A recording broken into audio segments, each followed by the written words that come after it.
getting ready to paint this thing, and you know, it was Hemi Orange, and you know, everybody likes Hemi Orange. I like Hemi Orange, but this car is Hemi Orange, so it's too much orange. Besides that, 72 was supposed to be, the engine was supposed to be blue color, like corporate blue or whatever. So I took off most of the orange with acetone. Now when I was cleaning the inside of the engine, you know, I posted kind of a short video about not painting the inside of the engine and stuff.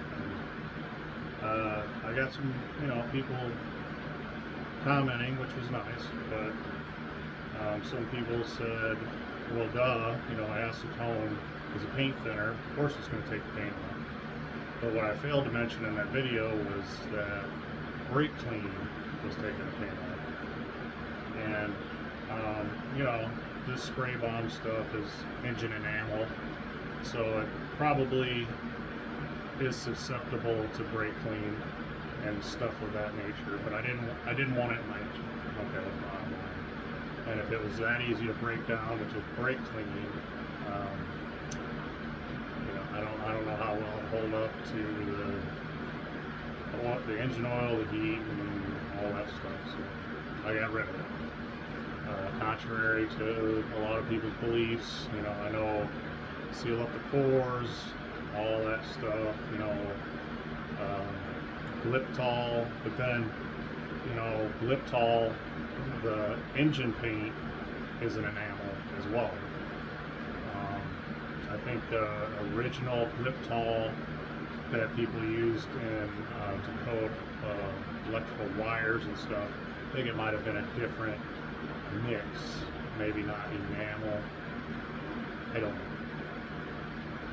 know. The internet's funny. You get conflicting information. You know, Google doesn't always have the answers.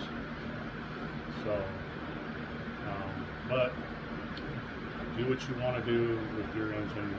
This is what I'm doing with mine. Okay.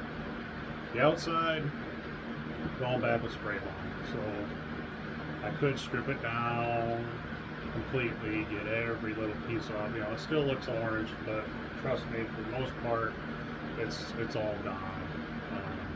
Anyways, there's all kinds of stuff out there, KBS coatings, motor coater, whatever, you know. But I'm gonna go spray bomb. It's not gonna last. I don't know. I talked about using like a 2K clear over the top. Honestly, I don't know if it's worth it. Steve Dulcich made a video a while ago where he was talking about using just spray bomb enamel and then using a 2K clear over the top, and he had good results with it. So that's where I got that from. But I'm not sure. Kind of in between. You know, I was in between jobs there for a couple of weeks, and the cash flow just isn't there. I have a job now, and that's kind of why videos have been short or non-existent. And also, as well as you guys know, life happens, and you know, my kid bought a truck, and I want to help him out, so I was going to spend a lot of time researching that, and there were some mistakes I made in that video as well that I will correct in the next video. But just for an update, if you're paying attention and you're following along, I did send the computer out. I went through all the diagnostic steps through the you know, the factory service manual, and I'm going to go into it further, but just stay tuned. You'll see what happens with it. Hopefully when I get it back, it'll be an exciting video and it'll run. We'll see. Anyways, so it's noisy. I got the fans going. I don't want to get asphyxiated with paint, but I'm going to use some engine primer stuff. I used it on my intake manifold. Probably not gonna give it the full treatment like I did with the manifold. I just, like I said, kind of running out of money, running out of patience. Got other things to do. I still got to finish up the rocker shaft deal. But I just want to, because the reason I'm painting it right now, when it's not totally complete, is because the weather's going to start getting cold, and I want the paint to at least have some short shot at the paint curing and sticking and lasting for a little while. I know it's not going to last forever, but so yeah, long-winded explanation as I don't know if I have a can of the primer handy. I'd show it to you. It's Raptor engine primer enamel paint. It's supposed to be good for 600 degrees. It's not meant for headers, but it's meant for engines. So if your engine gets up to 600 degrees, I wouldn't worry about the paint. It's probably under a fire under your hood if it's getting up to 600 degrees. Anyways, yeah, so I'm going to coat it with that so I have a nice base, something for the paint to stick to. I guess I bought like 7 cans of more than enough paint from my local O'Reilly's. It's just people covered. Chrysler blue, and then I went on the website, or went on online, and a lot of people saying that it's not the correct color, whatever. How picky do you want to, I'm all over the place, try to do things right, but then I get impatient, I don't skimp on important stuff, but when it comes to paint and stuff like that, honestly, I'm not going to restore this car right now.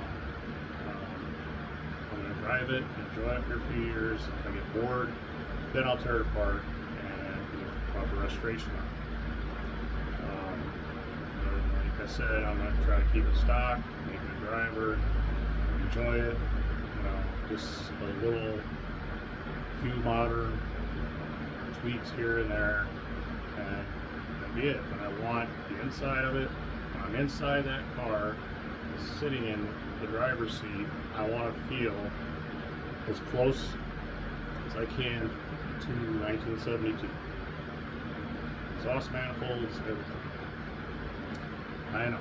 I have headers. It came with headers. Headers are a nightmare. And eventually, I'm sure I'll put headers on it. But when I get to that point, I want to go with something good. I want to go with some TTIs. And before that, I probably want to put some good flowing heads. So there we go again. Peel the onion. How far do you want to go? Right now, stage 1, get it running, close to stock, then we'll go from there. Alright? I'm talking to myself mostly, trying to convince myself. But the lack of funds is what keeps me in line. Alright, so I'll bring it back, maybe, or maybe I'll just cut it right here, and then maybe I'll put a picture of it blue. I don't know. Stay tuned, find out.